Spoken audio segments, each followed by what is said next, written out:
தர்மம் வெல்லும் அப்படின்னு மறைந்த கேப்டன் திரு விஜயகாந்த் அவருடைய அக்கௌண்ட்ல இருந்து உடனடியாக ஒரு ட்வீட் எல்லாம் போட்டாங்க பிரேமலதா விஜயகாந்த். அப்புறம் உடனடியாக அதை நீக்கவும் செஞ்சாங்க.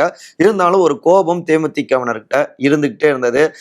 அதற்கெல்லாம் பதிலடி கொடுக்கின்ற வகையில தான் குறிப்பா ஒரு விஷயத்த சொல்லணும். டாஸ்மாக் முறைகேடு 1000 கோடி ரூபாய் அளவுல முறைகேடு நடந்திருக்கு அப்படின்னு அமலாக்கத்துறை சமீபத்தில் இப்ப அறிக்கை வெளியிட்டாங்க இல்லையா?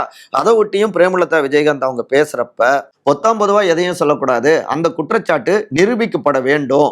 ஏற்கனவே திரு செந்தில் பாலாஜி கைது செய்யப்பட்டு ஓராண்டுக்கு பிறகு வெளியில வந்திருக்காரு. அதனால இது குறித்து அமலாக்கத்துறை தான் மக்களுக்கு தெளிவுபடுத்த வேண்டும் அப்படின்னும் பிரேமலதா விஜயகாந்த் அவங்க தெரிவிச்சிருக்காங்க. இதுதான் அதிமுக தரப்பு ரொம்பவே யோசிக்க வச்சதா இருக்கு. ஏன்னா அதிமுக பாஜக எல்லோருமே ஆளும் திமுகவுக்கு எதிராக டாஸ்மாக் விவகாரத்தை கையில் எடுத்து களமாடி கொண்டிருக்க, அதுல கை கோர்க்க வேண்டிய தேமுதிகவோ அப்படியே மாதிரி திமுகவுக்கு கை குலுக்கிட்டு இருக்காங்களே அப்படின்னு இதை கொஞ்சம் கூட எதிர்பார்க்கல எடப்பாடி அப்படிங்கிறாங்க இந்த உள் விவகாரங்களை நன்கறிஞ்சவங்க.